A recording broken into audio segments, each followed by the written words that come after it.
Hi అండి, అందరికీ నమస్కారం. ఈరోజు నేను మానవ జీవితం దైవ రక్షణలో మనం ఎలా నడిపించాలి అనే దాని గురించి నేను తెలుసుకునే ప్రయత్నం చేస్తున్నాను. అలాగే మీకు తెలియజేసే ప్రయత్నం చేస్తాను. ఇందులో ఏమైనా అక్షర దోషాలున్నా స్వరదోషాలున్నా మన్నించగలరు. ఇప్పుడు మనం కాన్సెప్ట్లోకి వెళ్దాం.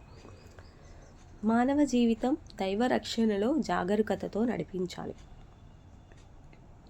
కష్టం వచ్చినప్పుడు దేవుడు గుర్తుకు రావడం, పూజించటం కాదు. సుఖమును అనుభవించేటప్పుడు నిత్యం గుర్తుండి పూజించి పరితపించి భజించాలి. అది మన కోసం కాదు, రేపటి ముందు తరం సంక్షేమం కోసం. నిద్రాహారాలను సైతం మరచి తల్లిదండ్రులు పడే తపన భవిత పట్ల వారికి జాగరూకతకు ప్రత్యక్ష ఉదాహరణ. వ్యక్తి తనకు ఇష్టమైన చోట అయిన వారితో క్షేమంగా బతకాలన్న అపేక్షతో నిరంతరం జాగరూకుడై ఉండటం సహజం. జాగరూకత ప్రతి జీవి ప్రాథమిక అవసరమే కాదు, స్వీయ రక్షణ బాధ్యత కూడా.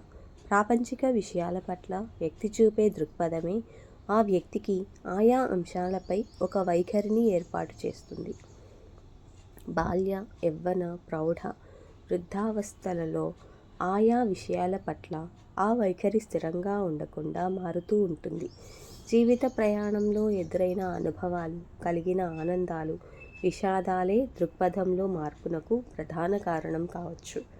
ఊహించని విధంగా జీవితంలో ఎప్పుడైనా అత్యంత ఇష్టమైన మనుషులు లేదా వస్తువుల పట్ల కూడా సదరు వ్యక్తి విరక్త స్థితిలోకి అడుగుపెట్టవచ్చు. అలా జరిగినప్పుడు అదే దశలో తనలో చోటు చేసుకునే మార్పు పట్ల ఆసక్తి పెరుగుతుంది. తను ఏ పరిస్థితుల్లో ఎలా ప్రవర్తిస్తున్నారన్న ఆత్మావలోకనం మొదలవుతుంది.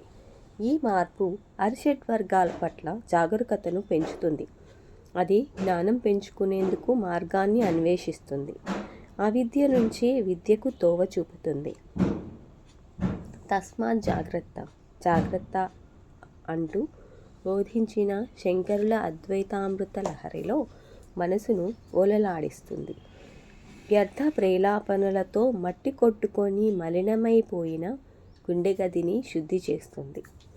తత్వం అన్న ఉపనిషత్ వాక్యం ప్రకారం ఏదైతే దైవం ఉన్నదో అదే నేనుగా ఆ అమ్మ దైవిక శక్తిని మనోమందిరంలో ప్రతిష్ఠిస్తుంది. ఆ జగజ్జనని మూర్తిపై త్రికరణ శుద్ధిగా చిత్తం నిమగ్నం అవ్వడానికి కారణమవుతుంది. ఆ చిదానందాన్ని ఆస్వాదించడానికి ప్రేరణనిస్తుంది. విహారార్థం భార్యలతో కలిసి సరోవరానికి వెళ్ళిన గజేంద్రుడు మొసలి బారిన పడ్డాడు. తీవ్ర పోరాటం జరిపిన తదుపరి ఓటమి దశలో తనలోని అంతర్యామిని కాపాడమని వేడుకున్నాడు. మదిలో దాగిన దైవం పట్ల గజేంద్రుడు ప్రదర్శించిన జాగరూకత తనకు తక్షణ సాయాన్ని అందించింది.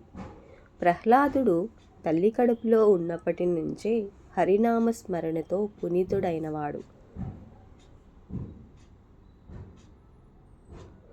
వైకుంఠు పొగడని వక్త్రంబు వక్త్రమే ఢమఢమ ధ్వనితోడి డక్కగాక అంటూ చదువులలో సారమంతా ఆ పరంధాముడి పట్ల ఎరుక మాత్రమేనని నిర్వచించి నిరూపించిన భక్తుడు ప్రహ్లాదుడు.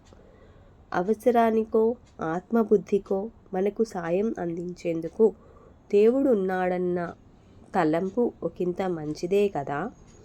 అందుకే తల్లి చిన్న పొట్టలో ఊపిరి పోసుకున్న జీవి సంరక్షణకు పూనుకున్నది ఎవరో రేపటికల్లా ఇన్ని పనులు అంటూ చాంతాడంత జాబితా రాసుకున్న మనిషి కదలక మెదలక కంటి నిండా నిద్రపోతే కాపాడేవారెవరో జనన మరణ చక్రంలో పరిభ్రమిస్తున్న జీవిని భవబంధాల నుంచి విముక్తిని చేసి తనలో లీనం చేసుకునేవారెవరో ఆ దైవం పట్ల మనిషిగా నిరంతర జాగరూకతతో మెలగడమే ధన్యమైన మార్గం.